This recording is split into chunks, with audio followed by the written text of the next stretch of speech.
What's up, y'all? Happy Monday. Happy Monday. We pray that you guys are having a great night. It is currently Monday, 8:30, and we're back for Marriage Talk. And this time we're doing a Monday night live session with myself, Tim, and my beautiful wife, Ally. What's up, baby? Hey, baby. It has been a long day, to say the least. But we're just really happy to be on with you guys. We wanted to do this live interactive Q&A again. So as always, join the conversation. Comment below. We got some great questions for you guys just to tap in with us. And just to always remind you guys, we are not relationship experts under any circumstance. We are just a married couple just living, having fun, doing this life together, and just also just letting God be an example to you guys as well. So using us to be an example to you guys. So nonetheless, we got some great questions that we've been just getting, and we just want to go ahead and dive right in. You ready, baby? Come on, let's let the people get in our business. Oh, Lord. Let them get in our business. All right. What's the first question? First question. So, Tim, you recently discussed being on a fast with your wife. How did that help your relationship? I like that one. It's a good one. So, Ali and I being devout Christians, excuse me. Like I said, I'm tired. But us being devout Christians, we embarked on a fast this month at the beginning of the year, and we decided to do a 21-day fast. I decided to fast from sports. And would you like me to tell what you were fasting from? I mean, I was fasting from alcohol. She was fasting from alcohol, and so we decided to go on this fast. And so it was a great fast. It really was. It was very eye-opening. It was exposing to some degree. You know, you're supposed to definitely allow God to reset you in a lot of ways. And so for both of us, we definitely drew closer together during the fast. I think that we were both at a place where we needed God to do some things within us, and it really brought us closer together. And so that really helped our relationship because we were able to unlock levels of intimacy in our conversations, communications. Because honestly, other than really being in tune with God during the fast, we needed to be in tune with each other as well. So I think communication was pretty good. One thing that helped out at that point. What you think? Yes, I would say the level of vulnerability. That was a major breakthrough. Creating safe space for each other. Talking about things that were uncomfortable, but getting through them and being resolution based. So we worked that out. But I would say for the fast, like the most revealing part for us was probably the finances because we forgot to say that we was also fasted from spending and woo, a lot of things were exposed about our finances. So that was the most impactful part for me. Definitely. Yeah. Yeah, we definitely had some conversations around finances. We saw some things, and really now it's about building on the things that we learned, the goals that we're trying to accomplish, and really kind of being more so on the same page. We've been on the same page, but at the same time, we've had a lot of things to learn, and so Consistent growth. Consistent growth. So that's been really great during the fast. I'm happy the fast is over, but at the same time, it's laid a great foundation for our year for sure. All right, so we're gonna dive into the next question. This one is for you, Mrs. Nicholas. Mm. It says, Allie, what are some ways you show up for your husband that are important to him and vice versa?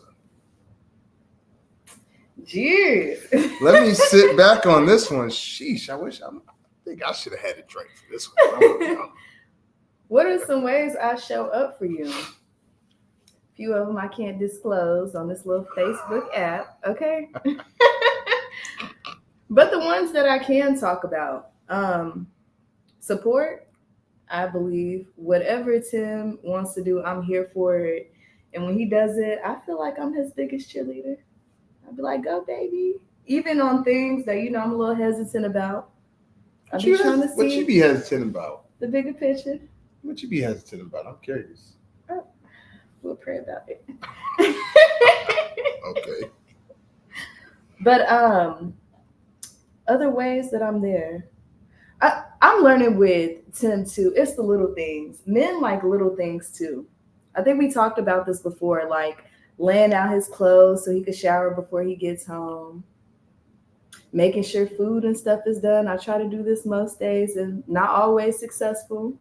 Um, Sometimes I don't feed the man till 9:30, 10 o'clock. Y'all pray for We're working on it. him. um, Prayer. Oh man, I've been heavy in that lately. That's the other thing that the fast opened the door for. I mean, I will randomly walk around and just break out in prayer. And sometimes it could be for Tim, and I have no like clue as to what I'm doing. I'm like, God, just bless my husband, protect him, give him peace from the things that he don't even discuss. That is a way for me to be there for him. And listening. I think I'm pretty good with listening for the most part. I mean, we be gossiping, okay? Not really. She be gossiping. You better stop. No. But being his best friend. And he makes it easy. So I don't know, baby. Is there any other ways that you could think of that? You pretty much hit the nail on the head. Like we're pretty, we get along great anyway. But you already pour into me in so many ways that I didn't even know I needed. Just like with your kindness, your loving heart, you just know what to say. You know, like the right thing to say at the right time.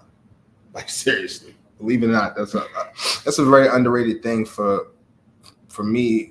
As when it comes to women, I think she has a gift to just know how to settle me down, even when my anxiety gets high or when I'm feeling a little unsettled. And she'll pray for me. Those prayers. I mean, even in the Bible, it says prayers of the righteous avail it much. And I know my wife she has a great heart, and so the prayers are extremely appreciative. And so, yeah, I really think all the things you said are on point. I appreciate it, and I think it's much needed because I feel like I'm pretty simple anyway.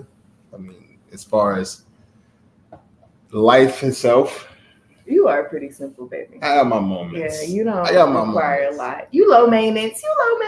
Okay. So, but no, I appreciate everything that you do for sure. And I know the question is said like, what are some ways that you show up for me? But also, I can even kind of piggyback on some of the things that I know I try to show up for you. Let's hear this. What you be doing? What do I do? Well, I think from the standpoint of just giving you the emotional security. That's real. I think the emotional security, is probably the biggest thing I can do for you, because I know a lot of times, I know that you have busy days. I know that you have a lot of meetings during the day. I know that you get hit with a lot of different things even from outside stuff, and so just having me being there to kind of be your support, and that's in that way, and just kind of making sure that you're good. I tend to think that I be trying to do my best with that. You do a great job. But yeah, I think that's something that I feel like I try to do for you a little bit. You take care of me. Like the way that I reacted on Sunday, I was like, Allie, this is shameful.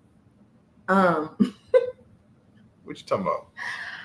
I don't know what it is, but it's something about feeling protected and loved and secure that just makes you soft. Because prior to meeting you, I was a whole gangsta out in these streets. Okay, like straight gangsta. I was not being vulnerable. We not crying. I wasn't even out here kissing people in the mouth like that and stuff. Okay, it was just different. But it was something that Tim did on Sunday, y'all. Like I could not control myself and stop crying in church. It's just something about being heard and like the things that you worry about, or like, whew, I can't even explain it. But me and Tim have been having a conversation about tithing since last year. Like, I told him I didn't want to miss that. I felt like it was important. It could hinder us from like blessings and stuff. I wanted to do right. And, we do tithe, but sometimes we would be late. And I expressed that to him. Y'all, when the offering came around this time in church, and the pastor was like, you could go ahead and send it, or, hold your phone up if you're about to text or whatever. My husband looks over to me and he says, "Oh, baby, I forgot to tell you, for now, we don't have to worry about that. I set it up to where it drafts out of our account before it even hits, the direct deposit in our account. We don't even see it, like it's gone before it gets there. So that's taken care of." Something so small like that was not small, but like you just hearing me in that way made me feel safe, protected. And that's something that you do often. Like, you listen to my needs and you execute. And I'm so grateful for that. Thank you, baby. Yes. What's the next question? I ain't about to be on here crying and stuff. Oh boy. Okay. Well, I guess we'll get to the next one. Well, as always, y'all, comment below in the comment section. We would love to hear from you. If you have any questions for myself or Allie, like we told you in the beginning, we are not relationship experts. We just believe that God has used our marriage and will use our marriage to strengthen other marriages, relationships, and we just see the need because we don't have a lot of examples out here. So we're just being an example. That's it. The next question has been, do you two give each other space to be vulnerable about uncomfortable topics? Do the two of us give each other space to be vulnerable about uncomfortable topics? Yeah, this takes time. But the overall answer, I would say yes. Yes. Took us a while to get there, on both sides. We didn't know how to. I don't think that was one huge lesson that we learned during our first year of marriage. I think that's been a huge thing, is how to navigate through uncomfortable topics without feeling like we have to defend our actions, like we're not on the same team. Those are things that you have to learn. It's a process. It's not something overnight, like becoming one, even though it happens after the wedding or at the wedding, it's still a process to become one. After you have two people who have been independent and by themselves, knowing how to do life without the other, now you blend in that. And so, sometimes you're going to blend good. Most of the time you're going to blend good. And then sometimes you're going to blend not so good. And I think it's about just getting rid of those toxic thoughts, toxic patterns that we both have had to learn. And we're human. Those things happen. So we're much better with having very uncomfortable conversations, but we've navigated through things that honestly would have broke other couples, like straight up. Even in the first year of marriage, we went through a lot that could have broken other couples, but for us, it brought us closer together, and we're stronger for it and wiser for it too. So yes, y'all know I'm always telling myself, vulnerability. Whew.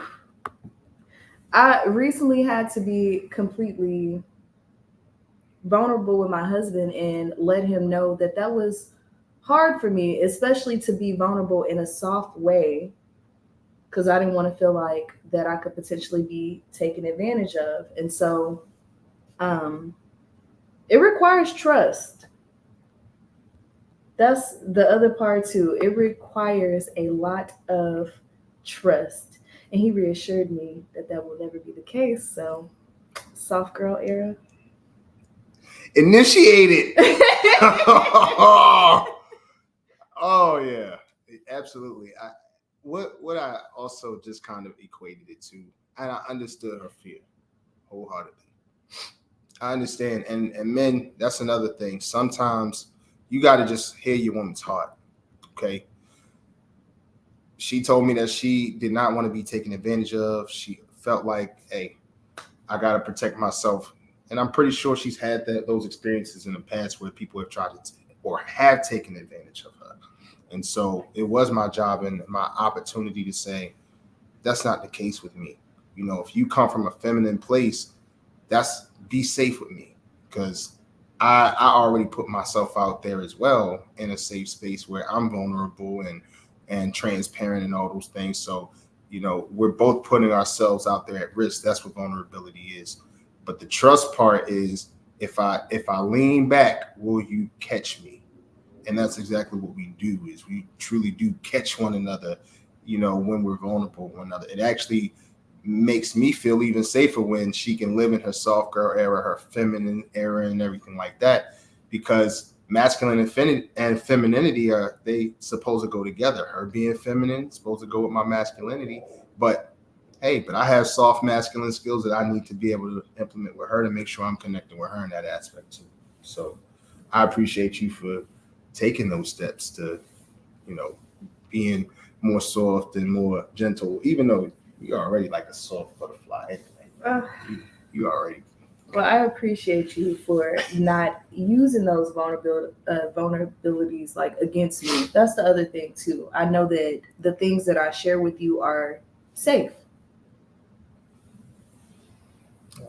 You're all right. All right. All right. Next question. What does giving grace look like for each of you? Y'all are wild today. I feel like y'all being messy. Oh, wow. So, hi, Brittany and Rodriguez Brown. How y'all doing? And thank you, Holly. I hope that you're doing well. Appreciate that. Well, I'm going to let you start on this. What does grace look like for giving that to me? What's that? Yeah, I got a story for this, okay? This is funny because we able to laugh about it now. Not doing it last week. I'm about to tell on you. So I'm gonna tell y'all what grace looks like, right? Me, my beautiful, handsome husband, we wake up, we go to church, and then after church, we attend like this marriage Bible study every Sunday after the second service. So this was the first time that we went to this one because it just started over again. So we walk in, sitting at the table, y'all. We at the table with like 6 other people because it's 3 other couples with us. I sat down. It was cold outside this week, so I'd already felt like my lips were a little chapped. Like I felt them dry. So I took out this chapstick, and what was the brand of it, baby? It's like Palmer's something, right? Palmer's, yeah. And the whole time we sitting here at this table for like an hour, I'm talking, and I feel myself, I keep putting on this lap check because I'm like, oh my God, my lips are still dry. So I keep putting it on, right? Somebody walks up to us and asks if we want to do a testimonial about the class. My husband says yes. I tell him I'm not comfortable, y'all, because honestly, we woke up and we just went to church. Like we jumped out of bed. We had a long night before. So I look over him. I say, well, baby, do I honestly look okay? Because I don't, feel like it. I really don't want to do this testimonial. This man looked me dead in my face, y'all, and says, yeah, baby, you look great, right? We get up on stage. I ask him again, baby, you sure I look okay? So we do this testimonial. Then we leave off the stage. Then he say, hey, let's take a picture with the pastor and the first lady. So we take a picture, y'all, with the pastor and the first lady. Then we see 2 more of our other friends at church. And he like, oh, let's go say hi to them. Not one time, y'all, did my husband tell me that the whole time I've been putting on this chapstick, it had been turning my lips white, and it was not helping with the crustiness at all, right? I didn't realize until I got home, and I looked in the mirror, and I said, baby, have my lips looked like this the whole time? And y'all, he sat there like, he sat there like this. It was like he was thinking about it for a minute, and he was like, yeah. I said, why you didn't say that, right, y'all? I was heated at this point. And then I thought about all the stuff, and I could have just let it go if it was a few people that seen it at the church. But the fact that I knew like it was a testimonial and there was going to be a possibility that could have been streamed, at the next Sunday service in front of all these people, because we go to a pretty big church, right? I was upset. And Tim, he paused for a minute because he was confused and he was trying to figure out why was I so mad. And he was like, well, baby, all you had to do was correct me. I'll know better next time. Now, listen, I had no rebuttal. Now we'll be at church and I'll just be like, hey, let me check your eyes, let me check your face, let me check your mouth. I'll be on it now, y'all. So that was my bad. But I guess all that in grace, the point about grace is like he didn't come from a bad place. After he sat down and explained it, like, I do not be picking you apart like that. I always think, you're beautiful. I'm not sure if he was trying to save himself or not. But whatever. I said, okay. And literally the next time we went to church, he was looking at my face like, nah, you straight. You ain't got no, you cute, baby. But grace, because sometimes, y'all, we could just go totally left, especially when we're in our feelings. But especially when we have partners that are willing to learn and like make corrections and things like that and don't have bad intentions for you. You can't make people feel bad. And that's what I did. Y'all was mad. I mean, then we got back to the table, y'all, the following week to go see the people again. And I had to tell a story. I'm basically apologizing for my lips being crusty and stuff. They're like, girl, we ain't even noticed. Right. And they end up not playing the video at church. Thus far, God is good. Whatever. Wow. God is good. Okay. Tam, what's up? What's up, fam? What's going on? What you out here talking about? Not him letting you be Casper. Yes, it was horrible. I mean, it was white. It looked like white lipstick. I guess it was like some type of medicated stuff, and I just didn't read the label when I picked it up. But my husband let me walk around like that. I thought she looked fine. That's all I'm gonna say. It's like I felt so bad. And I had no rebuttal. I was wrong. I mean, hey, and like you said, that's messed up. My bad. My bad. What else you got, Tam? Gotta have grace. That's so true. Sometimes people just don't know. LOL. But whew, that's right. Yeah. Facts. So I appreciate the grace. Seriously, because I won't do that again. So mad. She was mad. I mean, let me watch it. Y'all was like, I'm a reflection of you. They gonna be like, look at Tim crusty lip wife. Y'all was mad. I'm like I saw you put it on, so I thought it was cool. You thought we was good. I thought we was good. Baby. You seen them white lips. You ready? What's the next question? We got a couple more comments. Let's see. Wow. Men, girl, they'll have us looking crazy. They will. Tim will post pictures of me on Facebook looking a hot mess. It's getting to the point now I gotta approve him before he even posts them because he just don't care. He just don't care. Sometimes we miss the small details. Automatic for us to say you looking right. Holly, it ain't right. Gotta pay attention. That's what I thought. I said, you look nice. You thought you look right. Mm-hmm. Now I just make sure 100% now. I heard with them Casper lips. For real.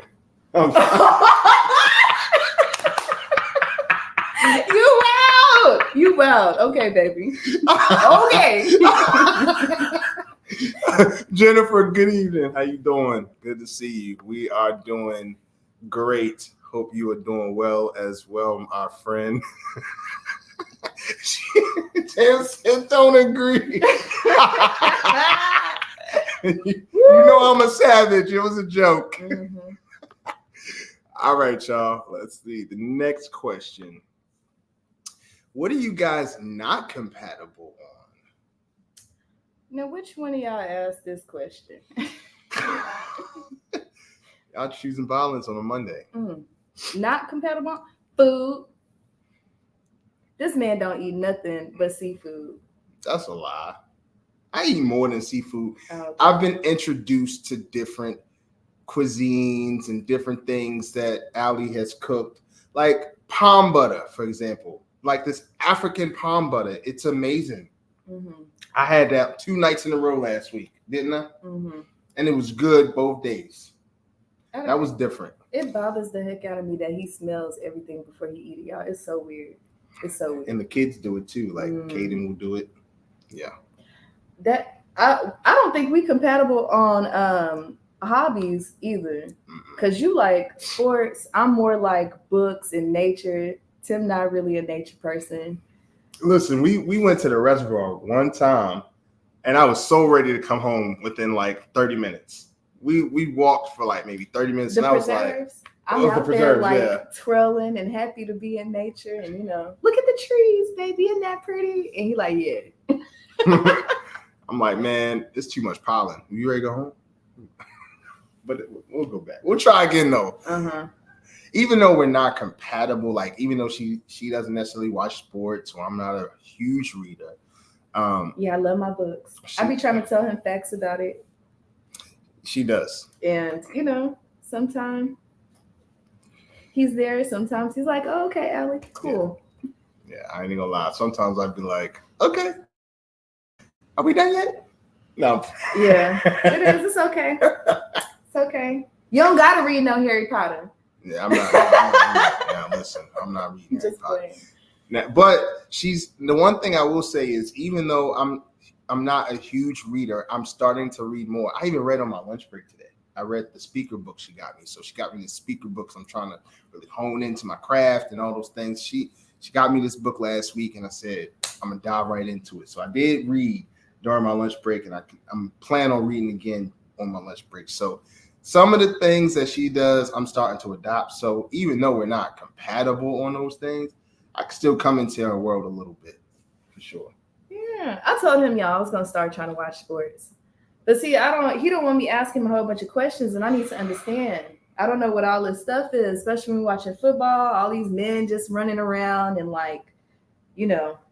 tackling each other. I need to know what the penalties are. I don't know what like first down, second down is, and the other stuff. It confuses me that everybody got different plays. It's not no consistency across the board. It's just a lot. And so I have to learn how to watch sports and shut up and kind of figure out how to figure it out. YouTube University. That's what I'm going to do. There you go. I was going to say, women, if you want to learn a sport that your spouse is watching, do it in the off season. Do it in the off season. Why are we doing this right now in the middle of the game? You want to learn what running down the field means. Why? Baby, I got you right here, right now, live action. See, thank you, Shara. Mm-hmm. Nah. Oh, Brittany, your husband be out here smelling food too? Weird, honey. Weird, okay? Hey, fellas, I want to hear. Do you guys ever get sick if your woman's trying to sit next to you, trying to learn a sport when that's your enjoyment right now? You trying to enjoy the game, not teach the game. It's your job to teach me as a husband. I know you're not. I know you're not gonna pull that one. It's your job to teach me. Who else is gonna teach me? I didn't say I wouldn't teach you. It's about the timing of when I was gonna teach you. Oh, okay. Uh-huh. All right, but do you think I know I answered both of those. Are we not compatible in anything else besides food and hobbies? Tam says that's no fun. She got to be able to ask questions in real time. Thank you, Tam. Somebody got my back. Real time stuff. That's on the job training right there. Then so what we'll do is we will teach you a game that has already been seen. How about that? So we'll go turn on NFL Network. When the game's over, they replay them. I'll teach you when they replay. That's a whole nother subject. Because why do y'all be watching replays? Y'all already seen it. You already know what happened. Go spend time with the family. What's next? You know what? That's wrong. That's wrong. Derek, what's up, man? Hope you're doing good, brother. He says his woman does not like sports. She works while I watch. It sounds about right. Okay. Sounds about right. Come here and sit on my phone. Mm-hmm. I hear There go Tam. I got you, sis. Thank you, sis. Good looking out. Wow, just wow. And then let's see. Shara says food is a hard one too, especially as a cook. But y'all giving me hope. Appreciate Girl, that. we had to reach out to his mama. His mama said just pound a few things that he eat on, honey, to make sure that he stay at a good weight, because he picky. I am kind of picky, y'all, for Mhm. sure. All right, so we're going to dive into the next question, which is, and it's always this question. Who did this? Y'all just keep getting worse and worse. Do you believe in 50-50? Well, do you? You go first. Do you? No, this is not a 50-50 house. It's 100, okay? Yes, but it'll never be 50-50, you know.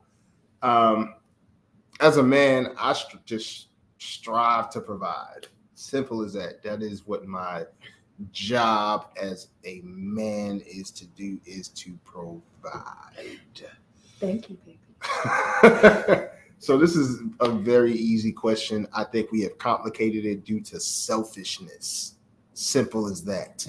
It has just been, it's selfish, man. It's selfish when men don't want to take care of their homes and want to make all these excuses. Why would you want your woman working as much anyway to provide 50% of the bills? Why? But then require so much more of her, from her, and all those things. That's not what she was called on earth to do. Nah, she was called to multiply. She's supposed to multiply what we have, and my wife does a good job of multiplying. You know, we got a vending machine business thanks to her. So, you know, she's doing her job. And ultimately, I want to retire my wife so that I can focus on the bills. She can focus on everything about helping building all of our dreams and the vision for our family and all those things. So she could put more time towards that. But this whole thing about 50-50 is so played. It's 2024. It's really a conversation we need to just kind of dead at this point, because nobody is really going to ever see eye to eye with this conversation. I think that some people's trauma has really tied into why this is even a question, but that's not what God intended. So that's my thought on it. How about you, baby? Thank you, baby. Yeah. I mean, I agree. Everything you said. No 50-50 financially, but 100 in all other aspects. Like, I'm not responsible for a lot of things financially, but like you said, the other things of the investment part, the creating spreadsheet sheets and grocery lists and budgeting and other ways, like, we make it work. Absolutely. So I contribute in other ways. Absolutely. She keeps the house smooth, and as a man and as her husband, my biggest thing is, what's the environment that I'm coming into when I day of work? And she does an amazing job of creating an atmosphere and an environment to where this is a loving, very loving household. And she's no slouch in the finance department. Let me not, No, I work. She work. Okay, I work from home, but I work. She work from home. She get a paycheck. She do what she got to do. She helps her save. She does everything that she is supposed to do as a wife and as an amazing wife. And so I have no complaints at all, but I appreciate everything she does. So we have our ways of giving 100% contribution to the house in different ways, for sure. Thank you, baby. But the day you retire me, whew, God is good. It's coming. Amen. Because you know what? We actually gonna get to the next topic. What is the next one?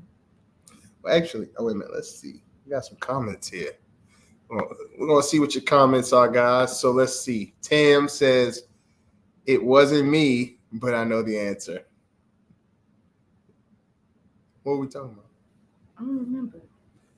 What are we talking about, Tam? You have to refresh us, sis. We done kept on going. But we do know about you in this. It's a hypergamy household over there. Yes. If y'all don't know what hypergamy is, just talk to Tam. Will tell you everything about it. Okay, she got all the details. She'll tell you everything about hypergamy, because that is her expectation and the standard, and we ain't even mad about it. Stick to it, sis. Oh yeah. Oh, she was talking about the 50-50 question. Gotcha. Oh, she knows who knew. Mm-hmm. Too funny. That's right. I love that. Let the youngins know. Appreciate that, Tam. Appreciate that. And then Eddie West, he says, glad you two found each other. Love is a beautiful thing. Thank you. Yes, it is, especially Appreciate with the that, right sir. person. Appreciate that, Eddie. Okay, what's the next question? Next question. How hard is it to maintain a connection with each other when you have a lot of kids? How hard is it to maintain a connection when we got a gang load of them? I like how people just be putting it out there like, dang, y'all got a lot of kids. Y'all, there is this cross guard at church every Sunday that we go. He say, where all y'all kids at if we don't have them? He knows us distinctly by our kids. So he say all the time, oh, y'all ain't had the kids today, huh? Which one said that we got so many kids they tried to take a picture one day? Or did they say they did take a picture of us loading all the kids into the church? Like, I think it sound right. And we got a gang load of them. And we got a gang load of them. But it's so funny, though. We actually have, we're part of this marriage small group or marriage group called Made to Last at our church. And shout out to Concord. Shout out to Pastor and First Lady Carter, who are just doing an amazing job on Made to Last. And I also purchased that book, too. It's really good. We actually going to dive into it this week. But nonetheless, though, one of the topics that we talked about was how love is spelled time, Time. And we also learned that busyness is, it really is a deterrent in your relationship. So for us, it was more of a reset even yesterday, even talking about how busy we get. We just are busy. We're tired. At the end of the day, all we really want to do is just go to sleep, And so really making sure that we find pockets of time throughout the day, getting back to even days when I'm working from home. Let's do lunch dates. Let's do like marriage talks and, once a week, like getting those times in place so that we don't just feel like we're living in a routine. So I think that's like one thing we do is just kind of be aware of the fact that sometimes life is getting busy and we got to kind of take a reset. Oh, yeah. In addition to that, prioritizing the marriage. I think that we're pretty good about that. At the beginning, our counselor taught us that it's okay to shut down even from the kids. So our kids know that after 8:30, 9 o'clock, don't knock on that door unless it's an emergency. Like that's mom and dad's time. So, and date nights too. Like after we went to church yesterday, we realized that we hadn't had enough quality time. So we decided to go ahead and go on a date right after church. And then that night when we came home, this don't happen too often, y'all. But we were sorry parents. Like I told the kids, y'all figure out food tonight. It's about me and my husband. You have to be intentional with prioritizing your marriage. Preventative actions. 2, look at me using project management terms. Preventative actions. Like you don't let things just get to the bottom, or how do I say it, baby? Like let it become an issue. Right when we see, hey, baby, I haven't really seen or talked to you much lately. Like I miss you. Then we start to implement things because sometimes you can get to the point of no return or where it's hard to return. So just fixing those things right when you get a inkling of something being off, intentionally prioritizing each other. Like you said, being at home, sometimes you got to take random lunch dates and bring your laptop. Like it's not always undivided attention. It's getting it in where you can. So that's good. And outside help, because we started that too with getting babysitters so that we can make sure that we have enough time for each other because we do pour a lot into the kids. We have 6 kids that are well taken care of. So We feel it when the marriage is not prioritized. You just got to shift and be resolution based. Don't blame it on each other, because sometimes one person get more busier than the other. You just got to make it work the way that you can. It's good. It's good. I agree with you wholeheartedly. Derek says many relationships don't know how to build a connection after the kids are out of the house and grown. Absolutely, because you've spent so much time pouring into the kids that you forget who your spouse is, because you've lost your identity into your marriage, spending time with the kids, going to practices, driving them all around, forgetting to take that time to really spend quality time, that make sure that you know your partner and your spouse. And we do an amazing job of that, because like my wife said, if we feel an inkling of anything being off, we're discussing it. And that's just us being proactive as opposed to being reactive to the situation, as my wife was trying to, pretty much saying. It was like, let's be proactive. We recognize that we're a little off, and it's not from a nagging place. It's more so from a place of, we just recognize things are off. We don't want this to further escalate.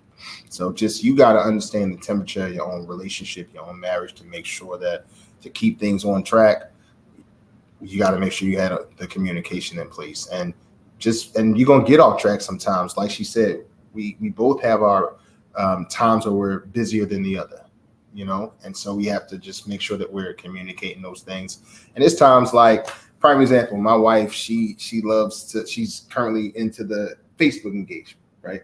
So that takes time. It takes time to engage and to post and to do all those things. And there's going to be times that she's not going to be available. I got to understand that. And we talk about it, and we make sure that we prioritize the time. And there's times I'm busy too, busy podcasting and busy doing all these other things. Got to prioritize the time. So, and planning for future seasons, like knowing eventually I want to go back to school. Tim has his own dreams. Like, you have to plan for those busy seasons and be intentional on how you not let your marriage fall to the wayside. Yeah, it's good. It's good. Next question. This is a good one. You guys are such a beautiful couple. Thank you. Thank you. Do you guys have to deal with people trying to quote unquote slide in between y'all? Y'all so messy. Y'all so messy. What? People sliding in between us. I want to hear your response to this one. Why do I have to go first? Yeah, I want to hear this. Well, let me say, I know that I have a very attractive husband with a good head on his shoulder. Thank you. Thank you, baby. Okay. Man of God too. Okay. Women be after him. But slide in, I don't worry about that. Don't stress about that. For one, I trust my husband. I know that he checks stuff. And I mean, he tell me everything. And at the point that he checked it, we sit back and we laughed about it.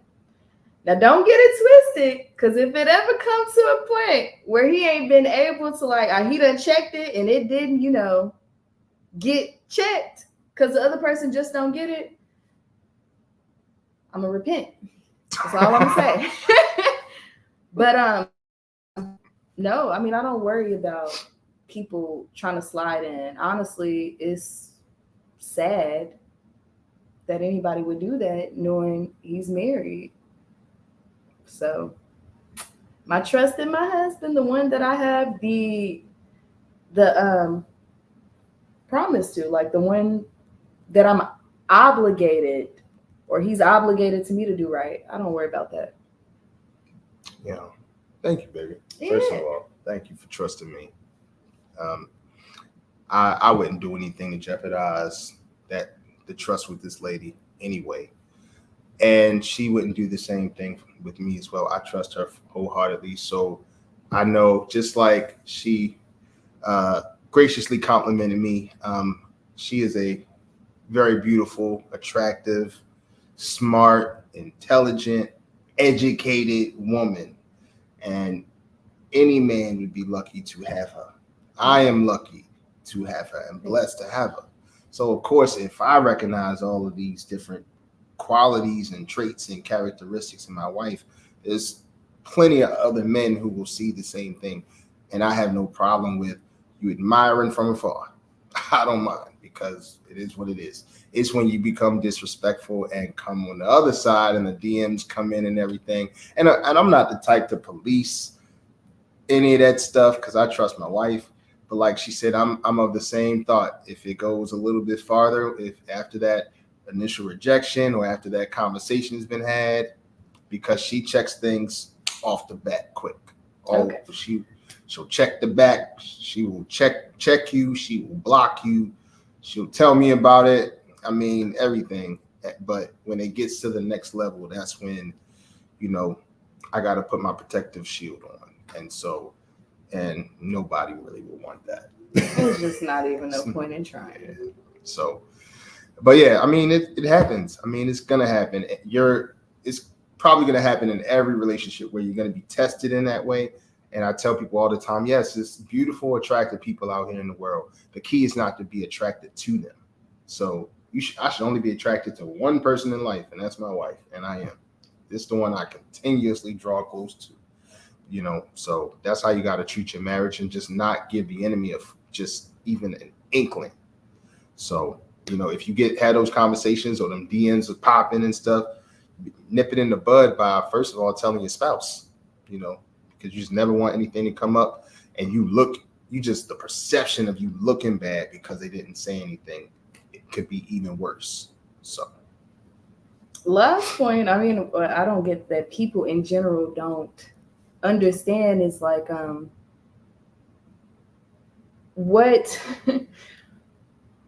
what I get from Tim, you can't get that unless you are me, because I get that from him because of what I give to him. So it's just pointless. I mean, that's the last thing that I'm gonna say. Y'all could jump in his inbox if you want to. All right, last question. Let's see. How was the first year of marriage for you two? And what are some tips to help a new couple make it through? You want me to start or you start? Go ahead, baby. I want to hear this. How was the first year? First year was great in a lot of ways. A lot of ways we connected. We learned a lot about each other. We connected in a lot of ways. Started building. Started a new process and foundation. So from that aspect, super great. We traveled together. We created so many memories in the first year. It was great. It was great. And we had some challenging moments too in the first year too. We had some challenging moments. We had some losses. We had transition. We had change. We had hard discussions. We had outside things happen, and we had just so many different things kind of come at us. But all in all, I wouldn't trade any of it I wouldn't trade a second of it for the world. Not for the world. I think it's the first year, it just really built a resilience in me and a backbone that we could make it through absolutely anything. So now we're finally, even without the first year, we get to bask in our marriage, and it feels just so much more blissful because we were able to make it through the fire and so many things. So my advice to couples who have rather been seasoned or like seasoned couples or even new couples, just stay consistent. Trust the process too. Trust the process and remember why y'all got married in the first place. That's why, despite ups, downs, and everything, I remember always went back to the reason why I married Ally. Even in good times, bad times, hard times, great times, funny times, no matter what, I always went back to why I married her in the first place.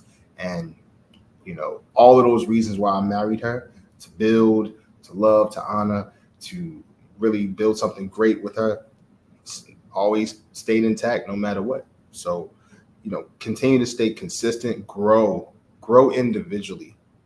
I would say that's a huge tip. We constantly grow, and it's not even from a place of pointing fingers at each other's wrong to make them feel like crap because they messed up or they fall short or we fall short in areas. No, it's us pointing these things out, blind spots, so to speak. Like, hey, I recognize this, you know, take it to God, pray about it. But this is what I recognize. And this is also the effect of your actions. And we have those conversations to grow. And so it comes from a place of let's build together in that way, like a great fortress of love in the way. So. Jeez, I like that. You done learned a lot in this first year. What have you learned? So much. Teamwork, for one, being on the same team when facing problems. I know our counselor told us to like visualize us standing like this and the problem being on the other side and us fighting against the problem, because you're going to experience some things in marriage. The other thing that I learned, you have to take the D and the S word completely off the table. No divorce, no separation. You got to be committed because you don't want to break the security of your partner. And, you know, speak things like that into existence and stuff. I learned patience. I learned grace and unconditional love. Sometimes the way that I expect you to react to things, or like I say, oh my God, Tim is going to be upset about this. You react in the opposite way. I mean, completely. I'd be shocked. And the most beautiful part of our marriage is like I've seen, I don't know how to explain this, like God through our marriage. You know, yeah, the grace, the mercy, the loving each other through hard times, the being there, the praying for each other, just in the blissful moments. Okay, because I'd be on cloud 9 about 80% of the time. More when it don't have to do with the kids. But yeah. So I've learned a lot. And I also learned there is nobody else I want to do this life with besides you. It's all cheesy and stuff. Thank you. Yeah. Okay. Appreciate that. Yeah, well, life is. Wouldn't that be kissing on the internet? Anyway, what's wrong with that? Well, we really appreciate you guys for all the questions, the interaction tonight. I think that was pretty much it.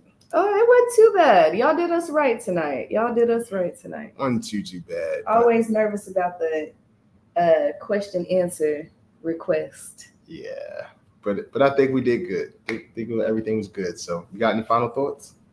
Final thoughts. Love is beautiful. Marriage is beautiful, no matter what nobody try to tell you. Just keep God first and keep growing. That's good. Thank you, baby. Mm-hmm. I'm a second what she says, because that doesn't get much better than that. So we want to definitely thank you guys for joining Marriage Talk on Monday Night Live at Q&A with Tim and Ally. So we thank you guys so much, and we'll see you next time. Good night, guys. Good night.